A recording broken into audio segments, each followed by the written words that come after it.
Hello what's up guys. स्वागत है आपका इस पीएचपी के वीडियो सीरीज में। होप अभी तक के वीडियोस आपको अच्छे लगे होंगे और इन्फॉर्मेटिव भी लगे होंगे। ये इस वीडियो सीरीज का 6th वीडियो होने वाला है।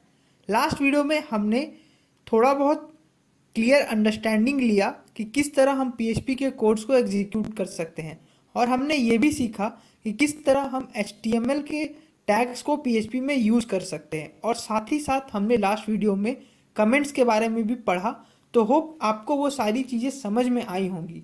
जैसा कि मैंने लास्ट वीडियो में बताया था, हम इस वीडियो में पीएचपी के वेरिएबल्स के बारे में बात करेंगे कि वेरिएबल्स क्या होते हैं, पीएचपी में वेरिएबल्स क्या होते हैं और बाकी सब।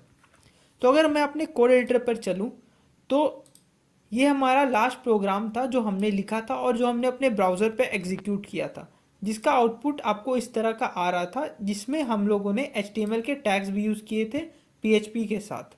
और मैंने आपको बताया था लास्ट वीडियो में कि किस तरह से हमें कब PHP को एंड करने की ज़रूरत पड़ती है और कब हम इसे बिना यूज़ किए भी लिख सकते हैं। तो होप आपको वो सारी चीज़ें समझ में आई होंगी और आगे आप वेरिएबल्स पढ़ने को बिल्कुल तैयार हो।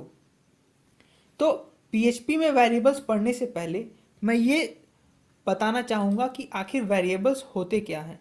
मैं इसके लिए भी एक लाइव एग्जाम्पल का सहारा लूँगा ताकि आपको चीज़ें क्लियर हो जाएं और आप इसे कनेक्ट कर पाओ। सपोज़ आपने मार्केट से कुछ सामान लाया और आप उसे अपने घर में स्टोर करना चाहते हो।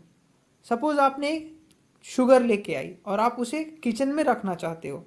तो आप क्या करते हो, आप उसके लिए एक बॉक्स लेते हो या जो डब्बा होता है उसे आप लेते हो और शुगर को उसमें डाल के स्टोर कर लेते हो। तो शुगर जिस डब्बे में यूज़ हो रहा है या शुगर जिस डब्बे में आप डाल रहे हो वो स्टोर करने के काम आ रहा है शुगर को। उसी तरह प्रोग्रामिंग वर्ल्ड में हमारे पास वेरिएबल्स होते हैं। वो लाइक अ बॉक्स काम करते हैं जिसमें हम अपनी चीज़ों को स्टोर करते हैं और हम उसे चेंज कर सकते हैं टाइम टू टाइम। उसी तरह पीएचपी में भी वेरिएबल्स होते हैं जिसमें हम अपने डेटास को स्टोर करते हैं। तो पीएचपी में वेरिएबल्स एज अ बॉक्स काम करते हैं जिसमें अपनी चीज़ें स्टोर कर सकते हैं। तो होप इससे आपको रिलेट करने में इजी हो गया होगा कि किस तरह पीएचपी में वेरिएबल्स होते हैं। अगर आपको थोड़ी बहुत भी बाकी प्रोग्रामिंग लैंग्वेज की नॉलेज है तो हमारे पास हर प्रोग्रामिंग लैंग्वेज में वेरिएबल्स ज़रूर होते हैं, बस उसे लिखने का तरीका थोड़ा अलग होता है।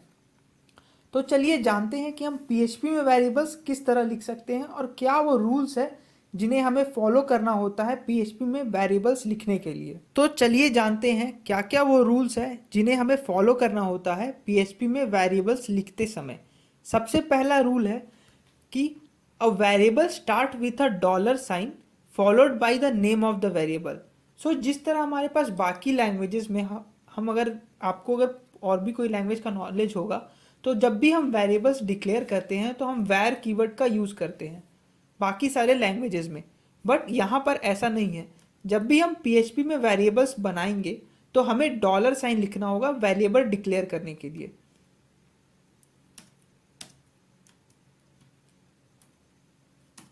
सो पीएचपी में कोई भी वेरिएबल बनाने के लिए हमें डॉलर का यूज़ करना होगा, उसके बाद हम अपनी वेरिएबल का नाम देंगे। So next move to second point, a variable name must start with a letter और a underscore character.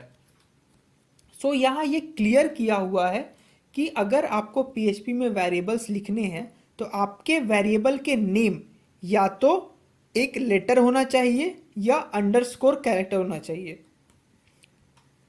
Third point है a variable name cannot start with a number. So यहाँ एक क्लियर किया हुआ है कि आपका वेरिएबल का नेम में स्टार्टिंग में नंबर नहीं हो सकता। उसके बाद फोर्थ पॉइंट देखते हैं, a variable name can only contain alphabet characters underscore A to Z 0 to 9 and underscore. So हम यहाँ पे अल्फ़ा न्यूमेरिक कैरेक्टर्स ले सकते हैं। सो अल्फ़ा न्यूमेरिक कैरेक्टर बोलने का ये मतलब है आप अल्फ़ाबेट और नंबर भी ले सकते हैं, और कैरेक्टर में हमें सिर्फ अंडरस्कोर्स अलाउड है और कोई भी कैरेक्टर हम यूज़ नहीं कर सकते। सो यहाँ पर कुछ एग्जाम्पल है लाइक डॉलर एज और डॉलर कैपिटल एज। सो यहाँ पर वेरिएबल्स केस सेंसिटिव भी होते हैं। जो भी अपर केस और लोअर केस में आपने वेरिएबल को डिक्लेयर किया है बाकी के प्रोग्राम्स में आपको उसी तरह से लिखना पड़ेगा। ये PHP अलाउ नहीं करता कि आप लोअर केस में वेरिएबल को डिक्लेयर करो और जब उसे यूज़ करो तो आप उसे अपर केस में लिखो। ये आप नहीं कर सकते PHP में। तो हमने ये पॉइंट्स जाना, अब हम प्रैक्टिकल करके देखते हैं कि किस तरह से हम वेरिएबल बना सकते हैं। तो हमने सबसे पहला रूल पढ़ा था, हमें ये सिंबल देना पड़ेगा, dollar symbol to start a PHP variable. इससे हमारे PHP को पता चलेगा अब हम एक वेरिएबल बनाने वाले हैं। उसके बाद हमें कोई भी कैरेक्टर हम ले सकते हैं। सपोज मैं यहाँ नेम वेरिएबल बनाता हूँ, तो सी यहाँ मैं वेरिएबल बना पा रहा हूँ और इसने मुझे कोई एरर नहीं दिया। सिमिलरली अगर मैं अंडरस्कोर यूज़ करके कोई वेरिएबल बनाऊँ तो भी ये मुझे अलाउ करेगा। मैं सेम वेरिएबल को अंडरस्कोर यूज़ करके बनाता हूँ, मेरे ये अलाउ किया मुझे PHP में वेरिएबल्स बनाने के लिए। थर्ड, मैं एक अपर केस में वेरिएबल बनाता हूँ और उसको भी मैं स्टार्टिंग करूँगा एक अल्फ़ाबेट से ही। सो अगर मैं बनाऊँ दोबारा इसको ही, नेम को ही, तो सी ये मुझे अलाउ कर रहा है वेरिएबल बनाने को, इसमें कोई भी मुझे एरर नहीं आ रही। उसके बाद अगर मैं वेरिएबल्स के स्टार्टिंग में नंबर डालता हूँ तो सी मुझे एरर आ रहा है, नीचे रेड अंडरलाइन आ गया कि आप इस तरह से वेरिएबल नहीं बना सकते। ठीक है, नंबर आप स्टार्टिंग में नहीं डाल सकते। तो ये हुआ पहला जो कि आप नहीं कर सकते। दूसरा, आपने सब कुछ सही किया, PHP में वेरिएबल्स अलाउड है, बट आपने क्या किया, बीच में हैशटैग यूज़ कर लिया सी। इसके बाद ये ग्रीन हो गया, मतलब यहाँ तक तो ये वेरिएबल है $NA, बट उसके बाद ये वेरिएबल नहीं रहा, इसका कलर चेंज हो गया। सो ये भी हम नहीं कर सकते PHP में। सो ये वो 3 तरीके हैं जिसका यूज़ करके आप वेरिएबल बना सकते हैं। यहाँ पर आप एक और मैं मिस कर गया, आप यहाँ पे नंबर भी ले सकते हो, सी डॉलर नेम देन अंडरस्कोर 1। इस तरह से आप नंबरिंग भी कर सकते हो अपने वेरिएबल्स के साथ।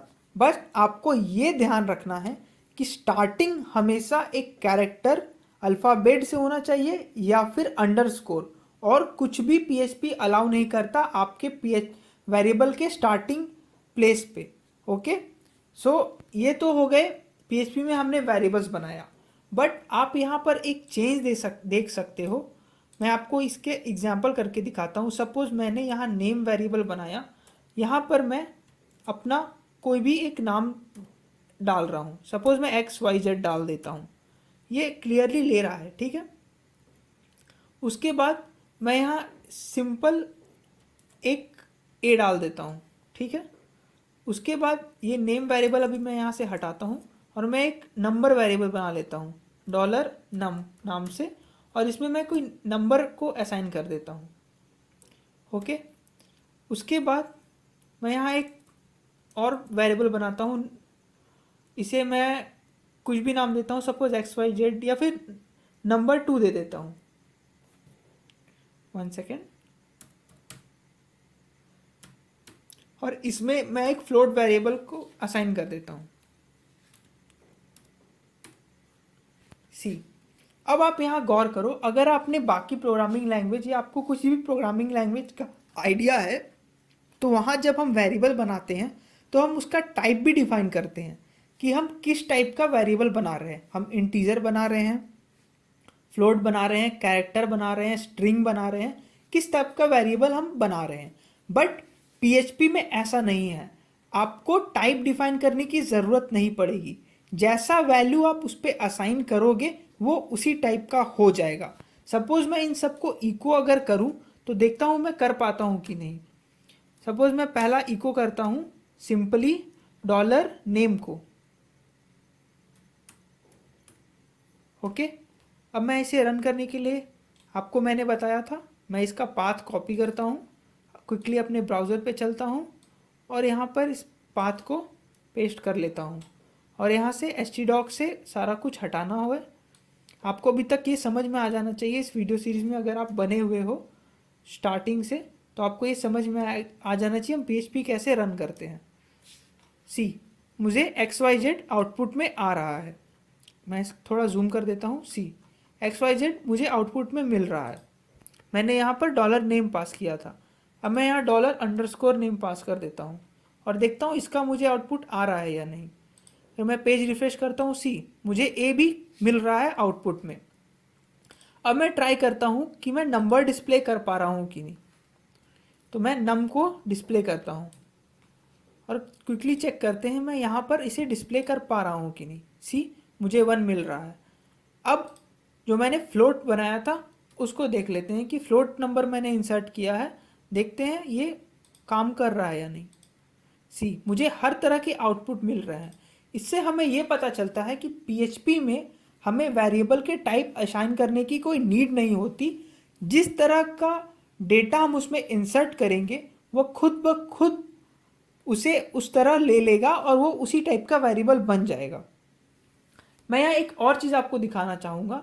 अगर मैं एक वेरिएबल लेता हूँ एरे नाम का, $ARR, मैं एक वेरिएबल लिया, इसमें मैंने एरे असाइन कर दिया। आगे इस वीडियोज़ में मैं बताऊंगा किस तरह आप एरे बना सकते हैं, पीएचपी में एरे क्या होता है। अभी के लिए मैं सिर्फ आपको बता रहा हूँ कि एरे, जब आप किसी प्रोग्रामिंग लैंग्वेज में एरे का यूज़ करते हो तो भी आपको डिफाइन करने की ज़रूरत होती है कि वो एरे है। मैं यहाँ पे क्विकली कुछ इंसर्ट कर देता हूँ एरे में। मैंने 2 कैरेक्टर्स इंसर्ट कर दिए और मैं इसे प्रिंट कराता हूँ। मैंने आपको बताया था कि मेरे पास इको भी है और प्रिंट भी है, सो मैं यहाँ प्रिंट का यूज़ करूँगा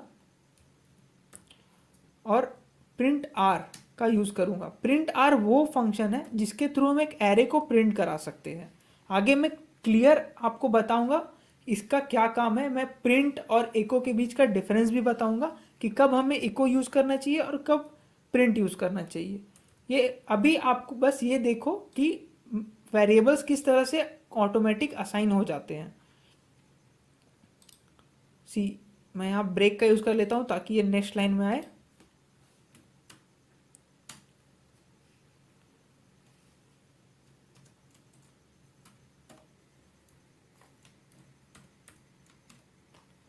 ओके, सी, अब ये 2 लाइन में डिस्प्ले हो रहा है। सी, यहाँ पर मुझे एरे भी मिल रहा है, बट मैंने इस वेरिएबल को ये कभी नहीं बोला कि आप एक एरे टाइप के वेरिएबल हो, आप मुझे एरे दिखाओ। मैंने जब यहाँ पर एरे असाइन किया इसे तो इसने मुझे आउटपुट दे दिया। सो इससे अब आपको क्लियर अंडरस्टैंडिंग हो गया होगा कि किस तरह से टाइप डिफाइन करना वेरिएबल्स को कोई ज़रूरी नहीं है एरे में। एरे मैं बोल रहा हूँ पीएचपी में। ओके, तो इस वीडियो में हमने ये समझा कि क्या वो रूल्स है जिसके थ्रू हम एक वेरिएबल बना सकते हैं पीएचपी में, या फिर मैं इस तरह से कहूँ कि जब आप पीएचपी में कोई वेरिएबल्स लिखते हो तो वो क्या क्या चीज़ें हैं जो आपको ध्यान में रख के एक वेरिएबल को बनाना होगा। ओके, और हमने ये भी देखा कि पीएचपी में वेरिएबल्स का टाइप डिफाइन ज़रूरी नहीं है, वो कोई नीड का नहीं है। आप जो भी वैल्यू उसमें असाइन करोगे वो उस टाइप का वेरिएबल ऑटोमेटिक बन जाएगा। तो होप आपको ये चीज़ें समझ में आई होगी। तो नेक्स्ट वीडियो से हम और नए नए कॉन्सेप्ट्स पढ़ेंगे पीएचपी में और आगे पीएचपी को और एक्सप्लोर करेंगे।